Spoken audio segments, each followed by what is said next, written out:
Universidad Martí presenta Ciencia y Saberes para Todos.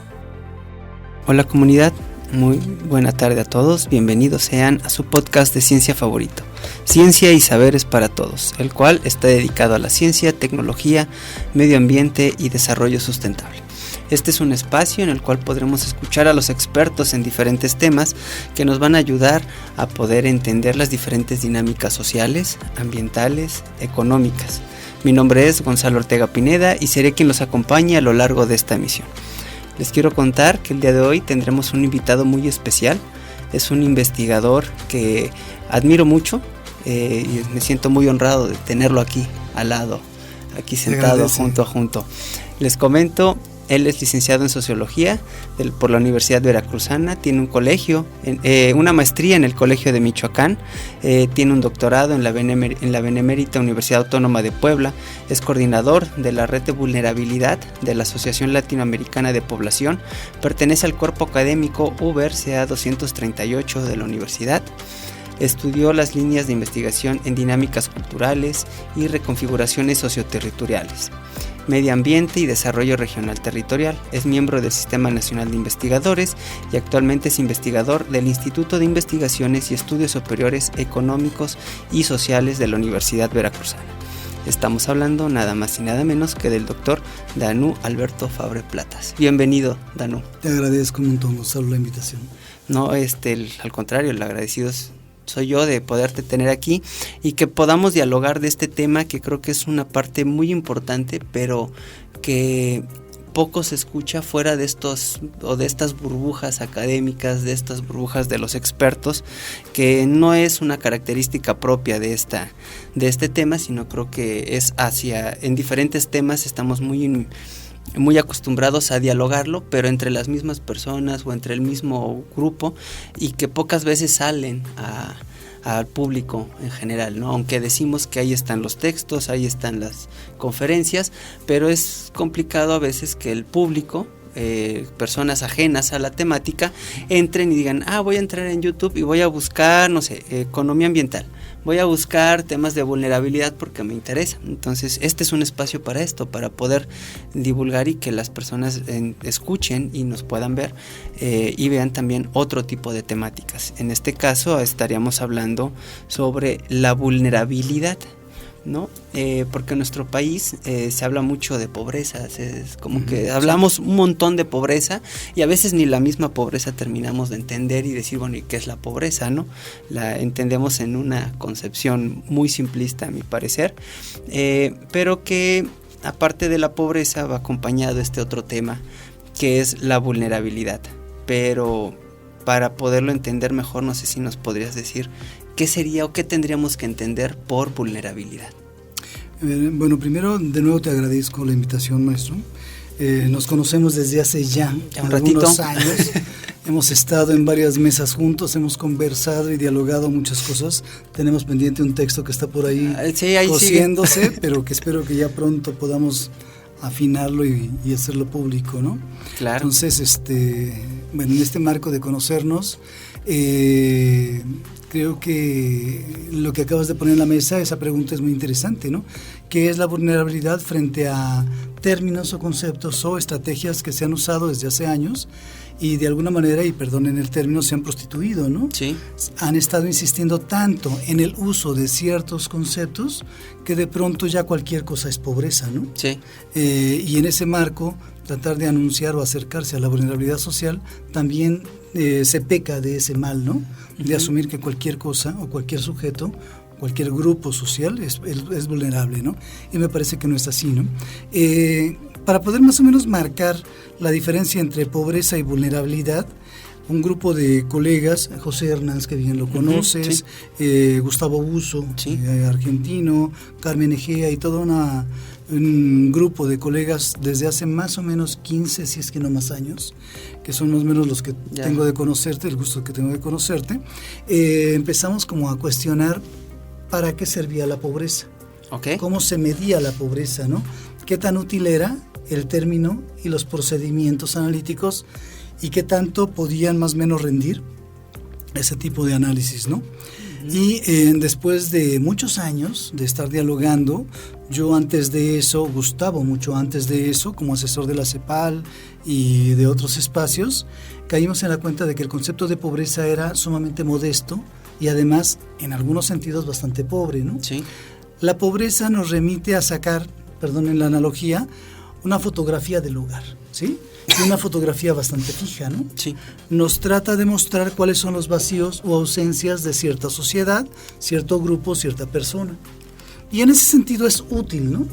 Pero la pobreza rescatada o analizada o estudiada a través de numerología, si bien nos permite generar nuevas preguntas, no nos permite plantear algunas respuestas. Y ese es el grave error, no solo de la academia, creo yo, sino además de la política pública y de los procesos de gobierno, ¿no? Sí, sí, sí. Un ejemplo claro, cuando se dice que 8 de cada 10 mujeres son golpeadas, el dato o el número es increíblemente complicado, ¿no? Okay. Es preocupante.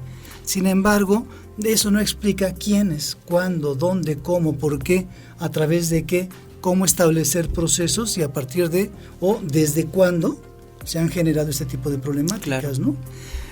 Algunos dirán con una sola mujer que sea violentada es más que suficiente para establecer procesos jurídicos, de política pública, de atención a y demás, sí. Y estoy totalmente de acuerdo en eso. Pero desde la pobreza o desde la problemática o el análisis de la numerología, la fotografía queda fija, no nos habla de una historicidad. Este grupo, hace, te digo, 15 años, nos reunimos por azares en el marco de un congreso. Y ahí fue donde empezamos a buscar alianzas a partir de necesidades comunes. Una de las primeras alianzas tuvo que ver con dialogar la pobreza. Okay. Después de 2 años de estar reuniéndonos, y no es novela, ¿no? No es novela barata, es en serio, ¿no? Después de estar encontrándonos en distintos territorios y de estar en aquellos años, cuando yo todavía era joven, hace poquito, no había, entonces. sí, hace poquísimo, no había, por ejemplo, los medios que ahora tenemos, ¿no? Las posibilidades de comunicarse rápido. Y en ese sentido había que buscar una pausa más o menos clara, espacios y agendas para poder encontrarnos. Y en este sentido, llegamos en alguna ocasión a coincidir que la pobreza era insuficiente para buscar más o menos por dónde rastrearla. Y empezamos a darle un giro teórico y metodológico interesante. Dejar el concepto de pobreza como tal, sí, y empezar a rastrear sus razones o sus causas. Ok. Porque ahí en ese sentido estamos muy acostumbrados que cuando hablamos de pobreza tenemos una relación directa entre la cantidad de dinero que están ingresando y, como bien dices, esa radiografía nos dejaría muy poco en el sentido para decir qué es ser pobre, en qué condiciones, e incluso la percepción que podría tener las personas. Hay quienes podrían estar por encima del ingreso promedio y decir, yo me siento pobre. Sí. Entonces sí es importante ir ampliando esta idea y de ahí transitar hacia nuevos conceptos para poder determinar qué es la pobreza, ¿no? Eso es justo, Gonzalo, el hilo en el que anduvimos, ¿no? Mi idea de pobreza tiene que ver con ingreso per cápita, ¿no? Va que va. ¿Cuánto gano? ¿Cuánto gasto? ¿O qué puedo comprar con ese gasto? Sí. ¿No?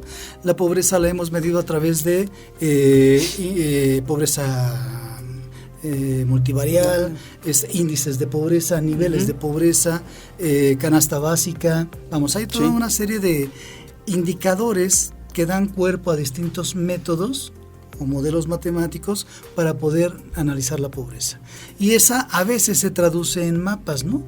Y podemos observar en ciertos mapas, mapa de Jalapa, quiénes pueden ser los más débiles. Sí. Hasta ahí nos queda claro, ¿no? Pero eso no nos explica muchas cosas.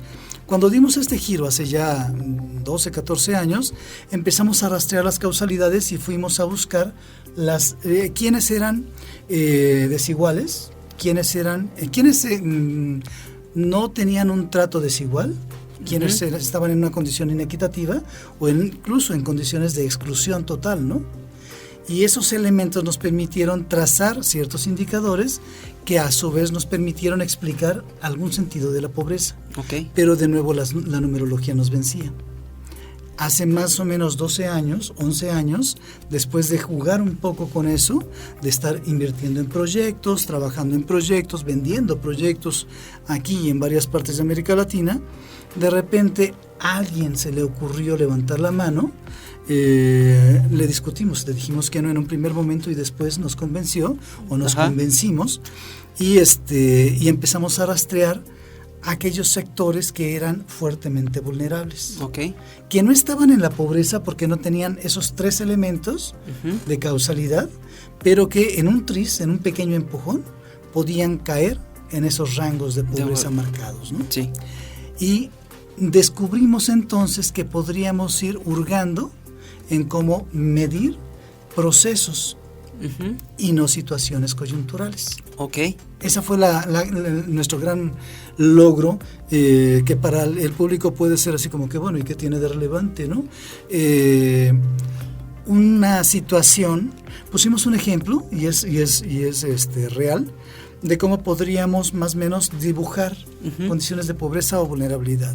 Y de pronto empezamos a relatar, en términos de una lluvia de ideas, la situación de una chica, ¿no? Y hago referencia a ese ejemplo de manera muy rápida, porque además me encantó, me iluminó para poder más o menos ir cometiendo errores en la investigación, pero de errores mucho más conscientes, ¿no? Y además más agradables, por supuesto, yo creo que sí, ¿no? Y quien no habla de sus errores en el proceso de investigación, creo que esconde mucho, ¿no? Sí, bastante. En este caso, colocamos en el centro del relato a una adolescente, 16 años, menor de edad, en un espacio rural, cualquiera que sea, ¿sí? Sí. Más o menos de montaña la imaginamos, y además en una comunidad no tan grande ni tan pequeña, no una ciudad media, sino una comunidad rural, sí, en la que hubiera una capilla, hubiera un sacerdote, hubiera una serie de situaciones, una escuela, y la chica la definimos en su perfil como increíblemente estable, ¿sí? Con un padre y una madre que le permitían comida en la mesa, con una devoción inquietante hacia la escuela, pero sobre todo hacia la religión católica, con un acompañamiento constante hacia este espacio de lo religioso, ¿sí? En una relación muy cordial con el cura, sacerdote o sujeto que pronunciaba, sí, como líder del lugar, ¿no? Ándale. Y además, sábados, domingos, viernes, apegada al acercamiento a este espacio para limpiar, para dar catequesis, para un montón de cosas, ¿no? Sí. La chica toda una señorita muy intensa en la labor y en el cuidado de su casa, en el respeto a sus padres y a su hermano. Excelente alumna y demás, ¿no? De pronto en este marco, en esta oleada de migrantes, regresa algún adolescente de Estados Unidos y pues empiezan a tener algún cortejo. A fines de año, de pronto y sin más, se embarazan ambos. ¿Sí? Adolescente de 16, el sujeto de 19. ¿Sí? Okay. Cuando ella se da cuenta de que está embarazada, de que están embarazados, va y le dice al sujeto, a su compañero, a su novio galán y demás, ¿no? Sí, le dice, estamos embarazados, ¿sí? Él lo primero que hace es rechazar, acusar que no es suyo, y en el primer momento se regresa a Estados Unidos. Okay. Hay allí un primer desencantamiento. Hay angustiada una ruptura importantísima, ¿no? Pero sobre todo un desencantamiento de la esperanza que podía tener de apoyo por quien estaba compartiendo su intimidad máxima, ¿no? Se acerca entonces a la madre. La madre le dice, no, la hija le dice, madre, estoy embarazada, ¿no? La madre, simple y franca, le dice, lo que diga tu padre. El padre, al enterarse, primero la golpea, después la corre. Okay. El hermano, cuando se entera, la vuelve a golpear y la acusa de posible homicidio. Más bien le dice que si no le avisa quién es el padre, pues igual la va a matar a golpes, ¿no? Guarda silencio, no lo hace y huye de la casa. Ya hay ahí una serie de rompimientos en términos de la unidad familiar, ¿no? Sí. Y también de desencantos, ¿no? Se cobija en la religión, se cobija en el líder religioso, Y el líder religioso, en lugar de apoyarla, lo que hace es pronunciar en la misa del domingo, en los santos espacios, Ajá. el caso. La hace evidente y la expulsa del espacio religioso. Un nicho en el que se cobijaba más que cotidianamente, ¿no? Sí, sí, sí. Por su condición y mal ejemplo, la escuela le retira el que esté en la escuela, le impide que siga, ¿no? Una amiga cercana a ella se entera de que hay un sujeto que puede provocar el aborto en condiciones de vil carnicería. Sí, sí, sí. Y entonces acude. El espacio es increíblemente modesto, pero además sumamente asqueroso en condiciones, ¿no? Y además en ese momento le cobraba 10,000 pesos que no tenía en la bolsa. Sí. El abogado local, a pesar de ser un pueblo pequeño, recuerden, estábamos imaginando escenarios dramáticos para poner en tela de juicio el concepto de pobreza y empezar a ver qué tanto la vulnerabilidad se presenta o no ante una situación de escenario exitoso de la chica previo al embarazo, ¿no? En este caso, no cuenta con el recurso, pero además, el abogado local, que es un sujeto extraño, amenaza al médico de quitarle la licencia, si es que lo hace, y amenaza a ella de someterla a un juicio y meterla a la cárcel por aborto ilegal. Sí. Estamos hablando de hace 10, 12 años, ¿no? Sí, es una radiografía que puede ser de cualquier persona en cualquier comunidad. Yo creo que sí, ¿no? Estábamos fantaseando, estábamos en un escenario en un imaginario extraño, pero me parece que alguna alusión con la realidad podría tener, ¿no? En este sentido, de repente empezamos a recortar en múltiples dimensiones y condiciones o ámbitos las distintas condiciones que hacían a esta chica vulnerable. Y caíamos en la cuenta de que la chica no solo era pobre en términos económicos para no poder pagar un aborto en condiciones apropiadas, era pobre jurídicamente porque no podía disponer de su propio cuerpo para hacer o no cierto tipo de acciones, ¿no? Era pobre en términos del nicho familiar por la incapacidad de los padres de apoyar su proyecto de vida, ¿no? Era pobre en términos conyugales porque el sujeto simple y sencillamente desconoció la paternidad y huyó. Era pobre en términos religiosos, cuyo eje era transversal a su vida cotidiana, porque el sujeto no solo la hizo a un lado, la humilló públicamente y la desalojó, la exilió, ¿no? Era pobre en términos de institución educativa, porque ni siquiera jurídicamente pudieron haberla sacado. Ahí. ¿Sí? Entonces, todas esas condiciones de pobreza no se explicaban numerológicamente. No, por desgracia esa parte no podemos decir, es pobre porque no tuvo para pagar. En la clínica son muchos los factores, ¿no? Justo eso. Y esas múltiples dimensiones de análisis provocaban a cuestionar de nuevo el concepto. ¿Qué es lo que hicimos? Abandonarnos sobre el concepto de momento y usarlo solo como un primer paso para entender algunos fenómenos, reconocer algunas nuevas formas de preguntarlo, reconocer sus causalidades, pero hacer un análisis de todas estas dimensiones desde no la vulnerabilidad, sino las condiciones diversas de riesgo que hacen a la vulnerabilidad. Y aquí logramos dos avances. No solo justificar con fuerza el concepto de vulnerabilidad, sino entender que lo que interesaba analizar no era la vulnerabilidad social, sino las condiciones de riesgo que hacen vulnerable o no a cierto sujeto, ciertos grupos, ciertos contextos, ciertas territorialidades en lo ambiental, ciertas cosas diversas, pues, ¿no? Bajo tomando esta idea, la chica en este imaginario no tenía las condiciones para hacer frente a un sinnúmero de factores que en su momento la hacen vulnerable para poder responder a estos factores que la están amenazando. Justo eso. Que amenazan su vida, la vida en diferentes aspectos, ¿no? No está preparada para poder hacer frente a esas multifactores que están amenazando la vida de la persona. A mí me parecía maravilloso darnos cuenta como grupo, a partir de un relato que puede o no ser real, eso sería cuestionado, o cuestionable, pero ¿cómo podíamos entonces colocarnos en otra postura, en otro ángulo para mirar un mismo fenómeno de una manera, creo yo, un poco más rica, ¿no? Sí, y es que eso ayuda a poder entender al menos la pobreza, la vulnerabilidad, son elementos multifactoriales. ¿Sí? No nos podemos casar solamente con la idea de que es vulnerable porque es pobre en términos de que no me alcanza en cuanto a la canasta básica, en términos en cuanto a la inflación que está creciendo y no gano lo suficiente, porque eso nos haría tomar decisiones solamente para ahora sí que atacar o querer solucionar una problemática de un solo elemento que puede ser la pobreza, en este caso que sería solamente la parte monetaria, como pues genera empleo, que es lo que normalmente se hace, hay que aumentar el empleo, generar empleo, pero eso no es garantía de que se acabe la pobreza, y vemos en el país cuántos años llevamos queriendo fomentar empleo, pero seguimos siendo un país con altas tasas de pobreza. Por supuesto.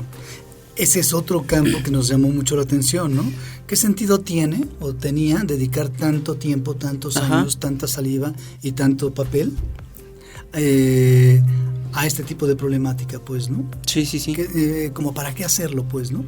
Y en ese sentido encontramos que la idea de analizar las condiciones de riesgo para poder detectar o no vulnerables, pobres o pobres diversos o pobres múltiples a ciertos sectores, nos permitía entender justo lo que acabas de poner en la mesa, que las intervenciones, las acciones, la política pública, ¿sí?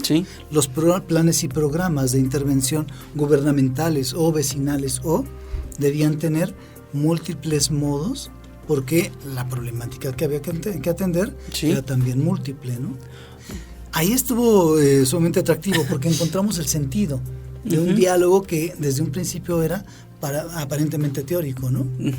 Y todos brincamos de gusto, pero sobre todo un filósofo loco, ¿no? José Hernández. ¿Por qué? Porque él estaba aferrado a toda una serie de insumos en los que generar utilidad a esta reflexión teórica ya en términos operativos y prácticos, le guardaba una distancia. No hallaba cómo tejer eso, ¿no? Y es más o menos hace 10 años que yo le leí su primer texto, el primer texto que respeté con mucha estima, pues en términos académicos y en términos personales, ¿no? Cuando intentó tratar de ir pariendo un ensayo en el que la pobreza se pensara bajo estas lógicas mucho más múltiples y complejas, ¿no? Dialogarlo, decirlo aquí se oye fácil el decir, hay que ver los diferentes elementos de la pobreza, pero ya cuando meterte, ver las diferentes teorías y esta teoría ver cómo se va a ver reflejado en lo que estamos viendo en el día a día, en las comunidades, y no hay que irnos tan lejos en las comunidades, vayámonos a la periferia de una ciudad, ¿no? Que pueden ser condiciones todavía más complejas, más desastrosas para las personas que en su propia comunidad, por los diferentes elementos que ellos están viviendo. Eso no es una tarea sencilla de poder dialogarlo, de poder y cómo lo explicas, ¿no? Al público, a la gente, a los que toman decisiones, ¿no? ¿Cómo se les explica esa parte? De entrada hay una distancia enorme, no sé si aquí y ahora, pero generalmente y por historia, los líderes gubernamentales son increíblemente analfabetos, ¿no? Y además carecen de toda una estrategia, no sé si aquí y ahora, debo subrayarlo, pero sí, históricamente, carecen de una estrategia de planeación social, ¿no? Con diseñar 2, 3 aplicaciones, con ir a una vecindad, con ir a dialogar con 2 o 3 académicos, consideran que ya hicieron planeación social, ¿no? Y sobre todo, que ya hicieron gobernanza, ¿no? Y eso creo que es otra cosa. Lo que hemos dialogado más de una vez. Ese es otro tema que da para mucho. Sí, pero analizar las condiciones de riesgo nos permite ir explorando desde voces múltiples en dónde está la esencia o la razón de ser de ciertas condiciones coyunturales o históricas para poder intervenir. Eso está maravilloso, ¿no? No, es un tema formidable porque al final del día eso lo podemos ir traspolando, trasladando a otras áreas. En este caso, hablemos desde la pobreza, elementos de riesgo que un factor económico que puede ser un elemento de riesgo para las personas en el actuar. Pero eso nos lleva también entonces a tener un elemento o a analizar los elementos de riesgo que no tienen que ir relacionados directamente con el dinero, pero sí con las cuestiones climáticas, con la parte ambiental. Claro. Veamos a las comunidades de pescadores que están en las orillas del mar, sí, y que ahorita la playa ya les está ganando terreno. Pueden o no tener ingresos suficientes para mantener una vida estable, ¿no? En el caso, retomando el ejemplo de la chica, si no es de la montaña, una comunidad pescadora. Pero ¿qué pasa cuando el mar ya le gana? Como ya ha pasado en Alvarado, Villarrica, sí, el Faro de Zapotitlán, y que el mar ya está a 1 metro de su casa. ¿Y qué va a pasar cuando ese mar llegue o la playa llegue el próximo año? Otra erosión y ya se llevó su casa y sin ya a dónde voy a vivir. ¿Sí? ¿Tengo ingresos? Sí. ¿Tengo dónde vivir ahora? No. Entonces son acuerdo, ¿no? Cosas totalmente pareciera diferentes, pero no. Pero no, yo creo que no. Algo que empezamos a intuir desde aquellos años y que nos costó un poco más de trabajo, pero que me parece que avanzamos en ello, era tratar de no asumir posturas radicales. Ok, interesante. En mis tiempos, y no es broma, en mis tiempos de jovialidad, cuando estudiaba yo en la Facultad de Sociología, de aquí de la Universidad Veracruzana, el enemigo central de nosotros era el imperialismo yanqui, ¿no? Sí, ese es todo era histórico, ¿no? Sí, todo era culpa de él, ¿no? Que subía el azúcar, imperialismo yanqui por inflaciones y demás, ¿no? Que subía el boleto del camión, también, ¿no? Que se embarazaba mi compañera, también el imperialismo yanqui. Ajá. Que me caía de la calle, bueno, ¿no? Y asumir que solo hay un frente común, que solo hay un enemigo que detona la problemática diversa, nos castra la mirada, sí, nos restringe la posibilidad de entender que puede haber ciertas fisuras y condiciones diversas desde el otro lado, sí, pero también desde nosotros mismos, ¿no? Okay. Y empezamos en esas lógicas también a cuestionar posturas más o menos radicales que tenían que ver después con el asunto de la globalización. Okay. Pasa la globalización, que no pasa, y entonces es el neoliberalismo, ¿no? Ajá. Pasa el neoliberalismo, que tampoco pasa, y entonces es el cambio climático. Puede pasar el cambio climático, sí, va a ser otra cosa distinta, ¿no? A lo que voy es a esto, a que de repente el mismo grupo que se fue renovando, fue cambiando, fueron acercándose sujetos diversos, se fueron yendo otros, sí, y algunos se nos fueron definitivamente, y empezamos como a darle el giro y empezamos a pensar que debíamos hacer procesos mucho más locales. Okay. En términos de análisis, de planeación social, de estrategias puntuales, de intervención y tal vez de gestión. Okay. Pero siempre en una correlación estrecha con procesos más amplios, para no generar islas de intervención que no tuvieran nada que ver con muchas cosas, ¿no? Sí. Y eso fue muy rico, fíjate, nos permitió entender varios casos, ¿no? A partir de esa consecuencia y en unión con un grupo de biólogos, y a partir también de una idea interesante de María Chamorro, María Chamorro, se diseñó, por ejemplo, una maestría en gestión ambiental para la sustentabilidad, que ya tiene 11, 12 generaciones, ¿no? Y que ha generado también, que ha propiciado también no solo proyectos de investigación, sino de intervención y de gestión, o de colaboración en un montón de esferas distintas, ¿no? Claro. Tú has conocido a algunos de los colegas que han estado allí, ¿no? Sí. Y de los colegas que han egresado incluso de allí, ¿no? Sí. La cosa es de que de repente encontramos que esa utilidad teórica podía verse reflejada en los espacios de formación de cuadros, podía verse reflejada en procesos de organización social, sí, o bien de intervención en cuestiones socioambientales, ¿no? Ya en territorios distintos.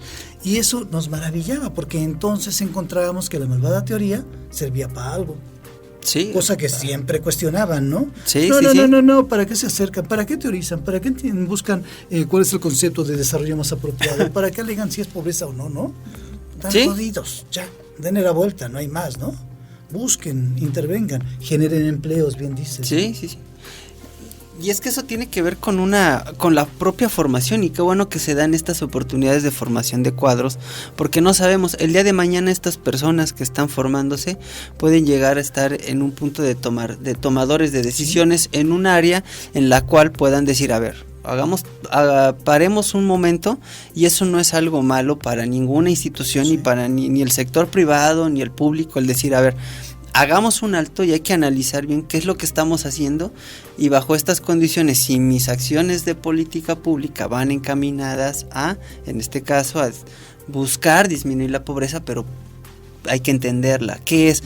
A poder trabajar con estas poblaciones que están en condiciones de vulnerabilidad, pero vulnerabilidad ¿de qué tipo? Vulnerabilidad en qué condiciones. Y entonces las políticas, los objetivos e incluso el sector privado, yo creo que se podría sumar algo que casi no se da en este sentido, no se ha dado, pero yo creo que sí tiene ahí un nicho importante para poder fomentar estos procesos, también sumándolos para poder revertir estos elementos tanto de pobreza como de vulnerabilidad. Sí, yo creo que pocas veces he visto ejemplos claros en los que sectores diversos de la sociedad se articulen, ¿no? Muy pocas veces, ¿no? Y algunas veces como garbanzos de a libra, ¿no? Como el granito negro ese dentro del arroz que de repente destaca, ¿no? Son ejercicios muy modestos. Algo que también detectábamos no solo era no este menosprecio, sino este ajuste de cuentas con el concepto de pobreza, sus causalidades, analizar las condiciones de riesgo para detectar qué tan vulnerables son, darnos cuenta de que esos procesos de pobreza, causalidades, riesgo y vulnerabilidad nos permitían, al escuchar voces distintas, hacer cierto tipo de planeación social, pero de pronto en ese juego de acompañar todo esto, todos estos elementos, nos percatamos que desde la pobreza y la numerología había también que hacer ajustes para hacerlo también más útil. Pongo un ejemplo que colocamos en la mesa hace mucho, ¿no? Hace como 9 años, un grupo de colegas, Carmen Egea, Antonio Nieto, varios colegas de distintos lugares, nos organizamos y empezamos a construir algo que le llamamos el índice de desfavorecimiento, que iba un poquitito más allá de ciertos modos de medir la pobreza. No es lo mismo estar pobre o estar en condiciones de pobreza que estar en condiciones de desfavorecimiento múltiple. Implicaba no solo analizar numerológicamente cómo se comportaba cierto sector de población en ciertas áreas del poblamiento, sino también darnos cuenta de por qué estaban allí, desde cuándo y cómo, ¿no? Y ese reajuste cronológico y este reajuste y cruce del aquí y el ahora nos permitía poder explicarlo con un poco más de detalle. En ese marco, y teniendo un primer ejemplo, un primer trabajo de investigación en Jalapa justamente, que se publicó en 1915, mano, ¿no? Se publicó hace mucho rato, yo diría. Fueron nuestros primeros pininos en ese sentido. Encontramos un detalle que me encantaría hacer público, ¿no? O que intento hacer público cada vez que puedo. Imaginemos que hay una institución gubernamental municipal que se dedica a atender a la familia, Esa institución atiende en particular a sujetos que parecen estar desprotegidos, que son los sujetos de tercera edad, adultos mayores, ancianos, vamos a llamarlos como sea prudente cada quien, ¿va? Y de repente, para poder tener ese apoyo, esa intervención, lo que hacemos es, como institución municipal, más o menos valorar dónde están. ¿Va? Entonces, tengo 10 pesos para gastar y necesito gastarlos de manera más o menos prudente y fina. Todavía no tengo claro en qué lo voy a gastar, pero sé con quiénes. Y lo que hago es analizar en el municipio de Jalapa, desde los números, dónde están los ancianos, adultos mayores ¿sí? Sí. Para esto ocupo como escala la AGEP, Ok. ¿Sí? Que es el conjunto, es una forma, es un espacio más grande que un barrio, que una colonia, ¿no? Uh-huh. ¿Va que va? Son como la unión de diferentes manzanas, cuadras. Exacto. Que se están uniendo y que ya están determinadas y les llaman los AGEPs. AGEPs, ¿no? Esta cosa nos permite entender dónde están. Si se hace un primer vaciado en cualquiera de los últimos censos, de los 4 censos, o sea, desde hace 40 años, sobre dónde están los ancianos en Jalapa, bajo esta escala, nos damos cuenta de que el grueso de ellos está en el centro de la ciudad. Ok, interesante ese dato, ¿eh? Está muy, muy interesante. Pero la bondad del censo mexicano nos permite no analizarlo solo por AGEP, sino por manzana. Ok. Cuando hacemos un análisis por manzana, que es una escala mucho más fina, nos damos cuenta que no el 80% de la población de ancianos está en el centro, sino que en proporción solo 3 de 10 ancianos están en el centro, no 8 de 10. ¿Me explico? Okay. El grueso están en nuevos poblamientos de la ciudad de Jalapa. Ok. ¿Qué es lo que pasa? Esta institución gubernamental, de cuyo nombre no quiero... No es cierto, ¿sí? Hace años trabajaba bajo el código de las AGEP y diseñaba su política pública orientada por sobre todo hacia el centro de la ciudad. Ok. Dejando de atender al grueso de la población anciana que vivía fuera del centro de la ciudad. ¿Por qué? Por aparentemente un error estadístico y un error de escala y aplicación. Y ese es un error también de desconocimiento del campo, ¿no? De querer hacerlo yo desde la comunidad o desde el privilegio que me puede dar el escritorio. Por supuesto, ahí hay una distancia enorme, ¿no? Sí, terrible. Un descuido importante. Pero además, yo quiero pensar que no hubo un desacierto, que no hubo un descuido y, por supuesto, una intención de mala fe. Sí. Aunque lo dudo un poco, pero quiero pensar en eso, ¿no? Quiero pensar que la intervención que hacían, ¿sí? Sí. Tenía que ver con bien concentrar los recursos, hacer que esos recursos fueran útiles de manera más directa, sí, aun cuando descuidaran al grueso de la población periférica. ¿Va que va? Pero los resultados finalmente no son los esperados, ¿no? El fenómeno y el problema no se ataca en este sentido. Okay. Ahora, si a ese proceso le agregamos analizar las condiciones de riesgo, desde cuándo, desde dónde, en dónde están y demás, el proyecto y el programa se vuelven mucho más ricos, ¿no?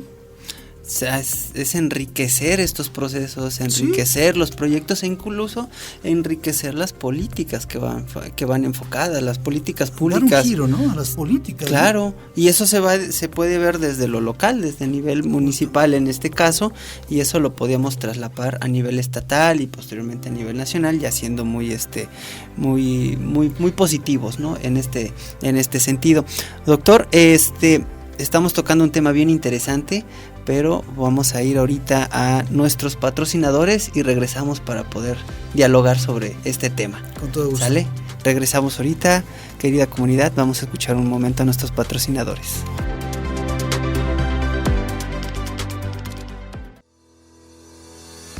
Únete a los mejores, secundaria y preparatoria Dr. Gavino Barreda. Con 60 años al servicio de la educación, somos tu mejor opción, al contar con docentes capacitados en herramientas tecnológicas educativas, asegurando una enseñanza de calidad con los mejores costos del mercado. Comunícate al 782-823-1105 o escríbenos al Facebook, estamos como secundaria y preparatoria Dr. Gavino Barreda. O ven directamente a nuestro plantel ubicado en calle Costa Rica, número 415, Colonia 27 de septiembre, en Poza Rica, Veracruz. WhatsApp 782-210-6521. Te ayudamos a lograr tus metas en la mejor comunidad. Nuestra historia respalda nuestro prestigio. Secundaria y preparatoria Dr. Gavino Barreda. 60 años brindándote excelencia educativa. Soy Gavino, soy evolución.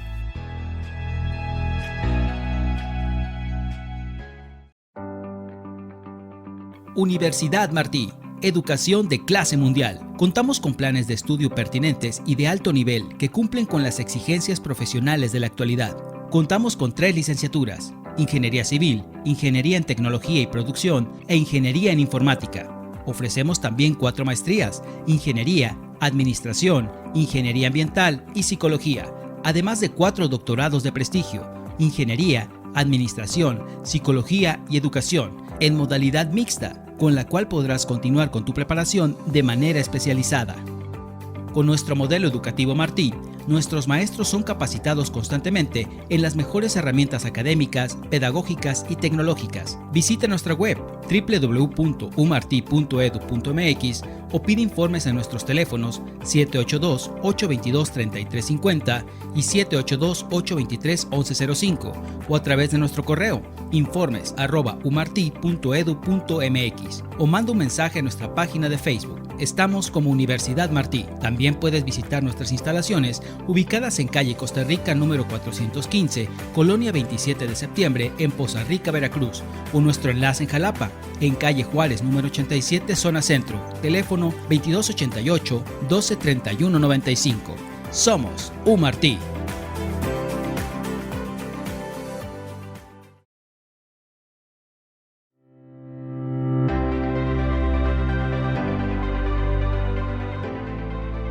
Hola comunidad, ¿qué tal? Estamos de regreso aquí en su podcast de ciencia favorito, Ciencia y Saberes para Todos, y estamos dialogando sobre la vulnerabilidad y pobreza con Danú Fabre. Danú, estábamos hablando hace rato, antes de irnos con los patrocinadores de este proyecto que se hizo y los resultados que se dieron para poder analizar dónde estaba el grueso de una población que pudiera haber sido beneficiada, pero por un error estadístico, un error de visión de campo, solamente se beneficiaba a una población, no al grueso, no a un sector pequeño, y no abarcaba a toda la población, que muchas veces esto también obedece a decir cuánto dinero tengo, ¿no?, para poder gastarlo. Por supuesto, ¿no? Puede o no ser una visión restringida, ¿no? Uh-huh. Calificarla me parece que no es algo que deba hacer yo, pero sí es importante analizar el proceso como para poder generar alternativas, ¿no? Sí. En ese sentido yo insisto, este asunto, que no es un detalle, es un asunto importante de la escala, modificaba totalmente la aplicación o no, la intervención o no, y el favorecimiento o no, el beneficio o no, de un sector de población mucho mayor, ¿no? Claro. Si a eso, insisto, también le agregamos la posición o la postura de enriquecer las formas de planeación social, uh-huh, analizando quiénes están, desde cuándo están, por qué están, cómo se saben ellos, okay, y a partir de allí cómo pueden mejorar no solo sus condiciones de desfavorecimiento, sí, sino también de habitabilidad, okay, entonces le damos un giro a la política pública. Si eso es o no gobernanza, que luego lo alegamos, sí, es otro asunto, pues no para ahorita, ¿no? Sí. Cuando caímos en la cuenta de eso, nos dimos pie a incorporar otro concepto a este marco de insumos. Ajá. Justo el de habitabilidad. Ok. ¿Sí? Y en este ir y venir de términos raros, ¿sí? Hicimos algo y lo ofrecimos a la Unión Europea, uh-huh, después de la experiencia de Jalapa. Okay.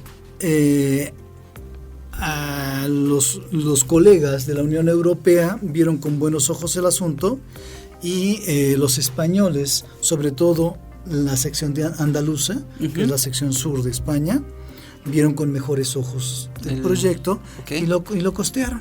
Interesante, qué bueno. Ya la lógica de hacer investigación es un poquitito distinta a esta, ¿no? Pero y es, yo creo que menos divertida, y lo digo de manera honesta, ¿no? Me parece que es mucho más más sencilla, tal vez, no lo sé, ¿no? Pero bueno, a lo que voy. Aprobaron el proyecto y en menos de un ratito ya estábamos con recursos como para poder moverlo. Quien coordinó este proyecto como cabeza general fue Carmen Egea, a quien okay, conoces muy bien, ¿no? Sí. Quien coordinó la parte académica fui yo, ¿no? Entonces, si hay desaciertos en ese proceso, mía culpa es, ¿no? Ya sin sabemos duda, a ¿no? quién recurrir. Sin duda, ¿no? En este marco del deseo de tratar de hacer algo creativo, uh-huh, y además contando con recursos más que importantes, se nos ocurrió no solo hacer una numerología de las condiciones de desfavorecimiento, okay, en 8 ciudades andaluzas, okay, las 8 ciudades más grandes, Granada, varias, ¿no?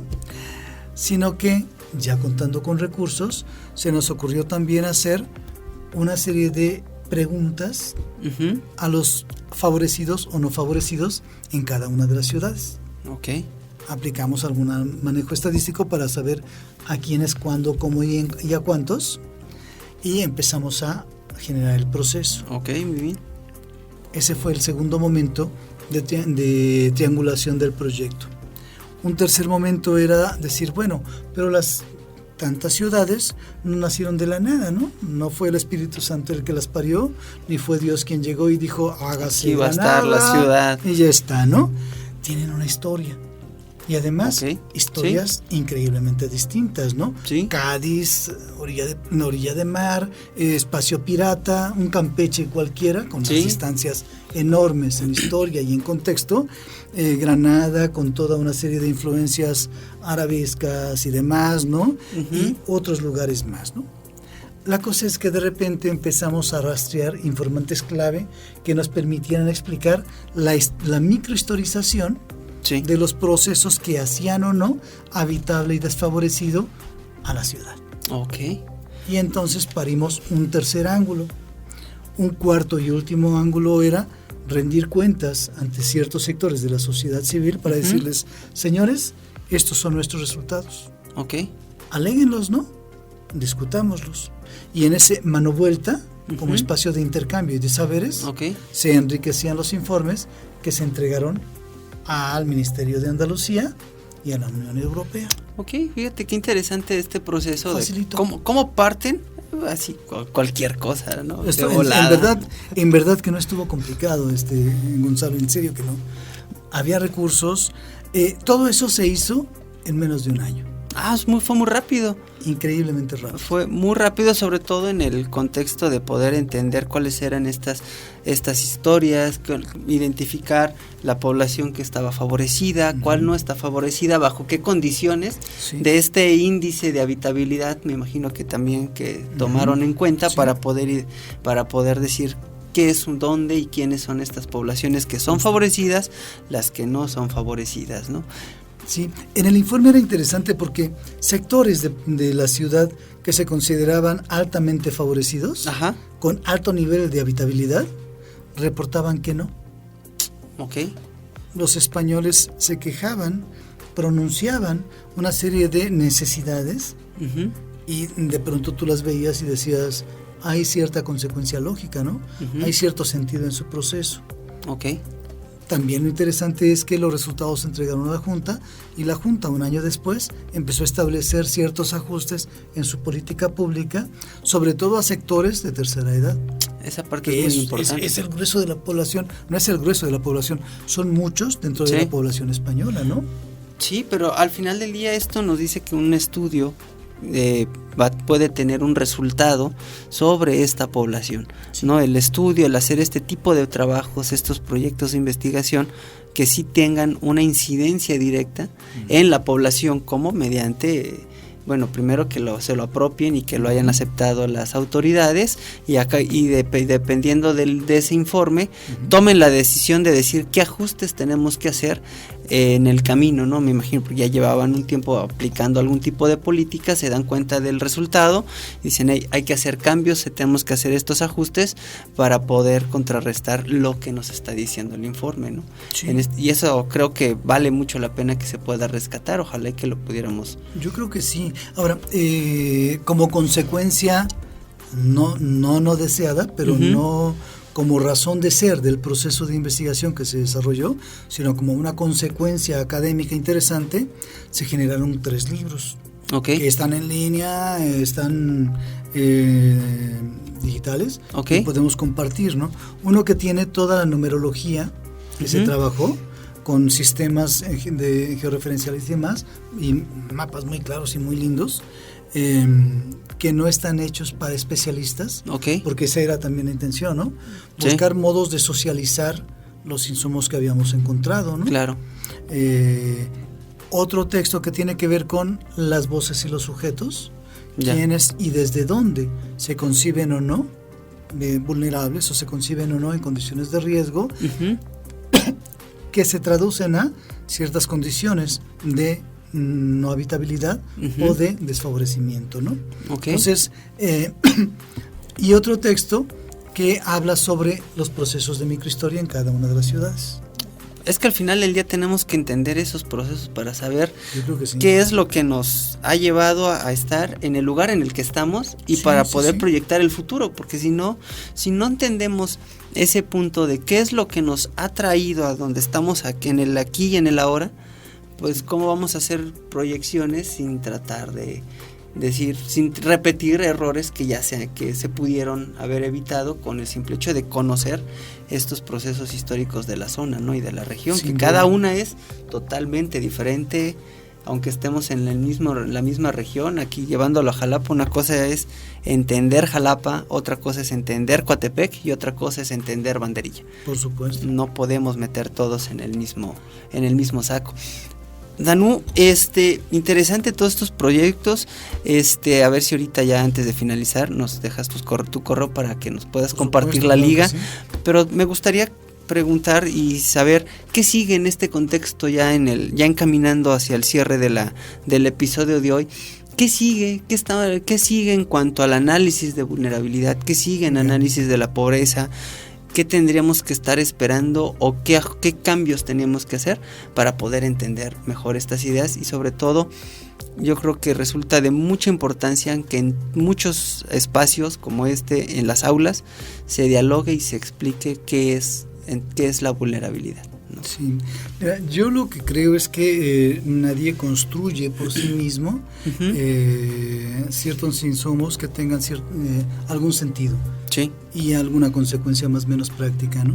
Hay sujetos geniales, sujetos brillantes, pero que necesitan de contextos, de influencias, de voces, de estrategias diversas y de insumos distintos para más o menos parir alguna reflexión que sea inteligente, ¿no? Claro.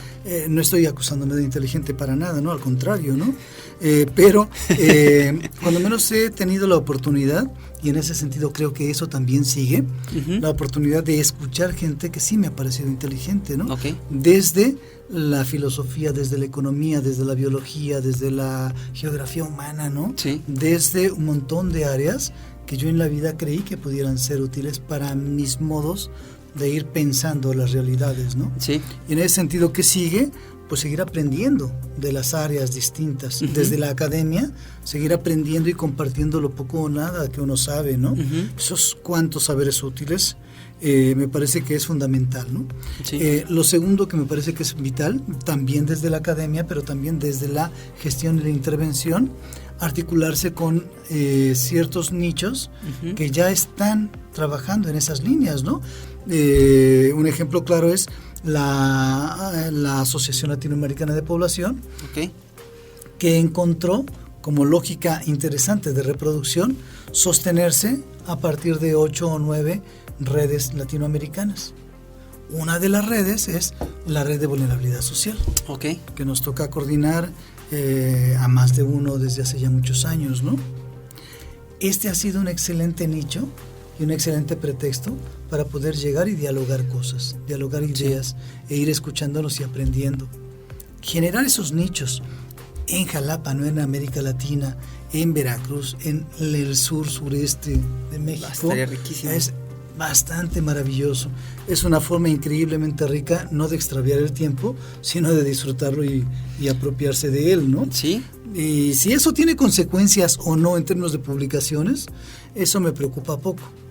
Lo que sí me interesa es que tenga consecuencias en términos de compartir saberes y de buscar hacerlos útiles. Claro. ¿No? Y hay una pedagoga que conocí hace muchos años, tenía toda la razón. Nosotros somos expertos en socializar saberes. Llega Gonzalo, habla sobre, y te he escuchado muchas veces y además me encanta, cómo puede cierta condición ambiental de bosques, de playas, de no sé qué, de no sé cuánto, de irse degradando por la intervención del hombre. Va, te la compro, ¿va? Pero de repente de allí está bonito, ¿no? Y además arrojas estadísticas y me parecen que eso da peso específico a tu argumento. Pero ¿qué es lo que pasa, creo yo? Que de socializar el saber a sociabilizarlo, a hacerlo útil, hay una distancia enorme, ¿no? Sí. ¿Cómo es que yo te escucho, encuentro razón y sentido a lo que dices y trato de operacionalizarlo en algo concreto? Sí. En mis clases, en los proyectos en los que colaboro, en los procesos que día a día manejo, ¿sí? En el trabajo vecinal, en el cuidado de mi colonia, en todas esas dimensiones que forman parte de mi vida cotidiana. ¿Cómo lo correlaciono? Si me parece que es un saber útil. Esa es la parte compleja, ¿no? Ese es un puente, pero también es la parte difícil. La parte que sí es más difícil, y yo creo que estamos frente a una oportunidad, ¿no? Y como bien decías, y es algo que hemos dialogado en este programa con otros invitados, el hecho de trabajar y de pensar las ideas y los problemas, buscar las soluciones, pero no solamente desde mi mirada disciplinar, sino desde diferentes disciplinas, desde diferentes áreas, escuchar al otro, y que ese otro tal vez a mí no lo estaba pensando, ni siquiera lo estaba visualizando, y la otra persona que nos escuchó dialogar dijo, oye, esto lo podemos aplicar de esta forma, y es ahí donde se puede enriquecer y crear esos puentes, ¿no? Yo creo que eso más o menos va por ahí, ¿no? Ahora, si logramos entender que debo escuchar, entender que debo aprender del otro, porque no es solo el rollo de respetar al sujeto, sino de apreciar lo que él sabe y reconocerlo como un saber útil, ¿no? Sí. Y buscar o no, dialogarlo para enriquecerlo. El saber solo se enriquece a partir del debate. Si uno no debate, no construye cosas más avanzadas, ¿no? Sí. Y si uno entiende que si ese saber es útil y lo aplica y lo operacionaliza, lo traduce a una acción de no solo socialización, sino sociabilización del proceso, entonces empieza a agregar ciertos granitos de arena a toda una montaña posterior, ¿no? Sí. Ahora, lo que me parece también interesante es que, insisto, debe uno vincularse a redes, vincularse a organismos o ir pariendo esos organismos, ir construyéndolos al día, ¿no? De repente yo veo, y eso es lamentable, que la historia, y esa es una crítica que espero tenga alguna reacción, quizá no muy favorable, pero me disculpo por ello, Jalapa se distinguía por tener un nivel extraordinariamente diverso de expresión cultural. Sí. No solo en términos populares, sino en términos de élite, ¿no? Si es que así lo queremos separar, ¿no? Jalapa poseía todo un proceso de cordialidad y habitabilidad, ¿no? Pero además de eso, Jalapa destacaba por toda una serie de nichos y espacios para recreación y libertad de tiempos, ¿no? O tiempos libres que podías distribuir de manera más o menos gratuita. Podías trasladarte, moverte y demás, ¿no? Aquí y ahora hay una increíble condición de riesgo para poder moverte, ¿no? Bastante. Ya hay una ausencia total de planeación social, pero también hay una ausencia increíblemente grave de organización social para reaccionar frente a la ausencia de planeación social, ¿no? Sí. O sea, ¿cuántos nos hemos manifestado contra este sistema al interior del municipio por todo este caos urbano que estamos padeciendo desde hace ya? Sí, no es un tema nuevo esto, aquí en la ciudad. Me gustaría cerrar nada más con este pequeño detalle, ¿no? O sea, ¿qué tan vulnerables somos? ¿Qué tan en condiciones de riesgo estamos como sujetos que nos trasladamos, imaginemos, de Banderilla hacia la SEP? Sí. Es una avenida amplia, tiene una serie de condiciones, o de Banderilla pasando por el centro hacia la SEP, ¿no? O sea, mi registro es que he tardado a veces hora y 20, hora y media para un recorrido de no más de 11 kilómetros. Sí. Es impresionante, ¿no? Un amigo en una mesa estaba tratando como de mover numeritos. Decía, a ver, ¿cuánto combustible gastó mi vehículo? ¿Qué tanto se degradó? Si pensamos que ese viaje lo hago de ida y venida, 5 días a la semana. Ok, ¿cómo cambia mi estado de ánimo? Sí. ¿Cuánto tengo que estar invirtiendo en tiempo que degrado de para entrada y de hacer salida, otras actividades, para llegar a ese espacio, ¿no? Que puedo dedicar a mí, sí, en términos de ejercicio, en términos de recreación, en términos de lectura, en términos de cultivarme y cuidarme, ¿no? Sí, sí, sí. En términos de tener una mejor calidad de vida, Sí. y no someterme a estas condiciones de riesgo altas, ¿no? ¿Cuánto puedo? Y empezó a sumar, y de repente, ¿y cuánto cuesta en términos laborales, ¿no? Ese es otro. A las instituciones gubernamentales o no. ¿Cuánto cuesta a la iniciativa privada que de repente no lleguen Las los personas. sujetos a laborar en sus espacios? Sí. ¿Cuánto cuesta en términos ambientales el consumo de esos hidrocarburos, no? Sí. ¿Cuánto? Y empezó. Llegó un momento en el que le dijimos, o guardas silencio o nos deprimes, ¿no? Sí, no, es que es tremendo. Ya sacando esos números, es una impresionante. cantidad impresionante de forma diaria. ¿Sí? Y eso nos convierte en una población vulnerable a otro tipo de factores. Exacto. Allí es donde podemos invertir esta idea de vulnerabilidad, de desfavorecimiento, de habitabilidad en este espacio Jalapa, que es increíblemente grave, ¿no? Sí, O sea, la bella Jalapa, quién sabe dónde se está quedando, ¿no? en el nombre. Pues lamentablemente sí, ¿no? Y Pues, eso es muy, muy, muy preocupante. Y esperemos que no nada más se quede, sino que podamos tomar una acción propia, una acción entre todos para disminuir justamente esos elementos de vulnerabilidad, en este caso que va muy enfocada hacia la movilidad, ¿no? Yo creo que hay gente valiosísima que está haciendo algo, ¿sí? Sí. Que está haciendo algo, que tiene excelentes intenciones, que está en el campo de la academia formando cuadros muy, muy atractivos, en el campo de la política pública, levantando la mano y pronunciándose, en el campo de la organización social y solidaria, también haciendo cosas, en el campo de la economía social, un tema que conoces muy bien, también generando y pronunciándose, ¿no? Sí. Y así. Pero bueno, igual y quién sabe qué tan suficiente es esta labor, ¿no? Yo creo que no es suficiente, ¿no? No sé si sea suficiente o no se ha socializado lo suficiente para poder aplicarla. Pues, yo creo que sí. Danú, fue un placer tenerte aquí. El tiempo se me fue volando, se me fue como agua. Fueron 15 minutos, ¿no? Más o menos. Algo así, yo parece que apenas abrí la computadora, pero creo que ya ha pasado un ratito en la sesión de hoy. No sé si nos puedes dejar algún tipo de contacto, correo, por si alguien te quiere. Mi correo con gusto. Te quiere contactar. danufabre@gmail.com. Ahí está. Como bien decías, yo estoy en el instituto en el IESES de la Universidad Veracruzana. Con gusto, si requieren información, si requieren los textos que he referido, estamos ahí para eso, ¿no? Ahora sí, para eso nos pagan, y además nos pagan por hacer lo que nos gusta, ¿no? Eso está estamos mejor. Privilegiados en el lugar, mano, ¿no? Sí, caray. Cualquier cosa y estamos con muchísimo gusto, ¿no? Muchísimas gracias, doctor, comunidad. Así es como hemos llegado al final de esta emisión. Sin duda, creo que hoy aprendimos un tema nuevo, algo diferente, algo que no estábamos muy acostumbrados a dialogar, menos en las aulas de algunas áreas dentro de las áreas disciplinarias que hay en esta ciudad. Aprendimos algo nuevo. Muchas gracias a Danú Fabre. Bueno, ya dejó su contacto y les recuerdo que estén muy pendientes de la siguiente emisión para que estén aquí pendientes y podamos dialogar otra vez sobre ciencia, tecnología, desarrollo sustentable en su podcast de ciencias favorito, Ciencia y Saberes para Todos.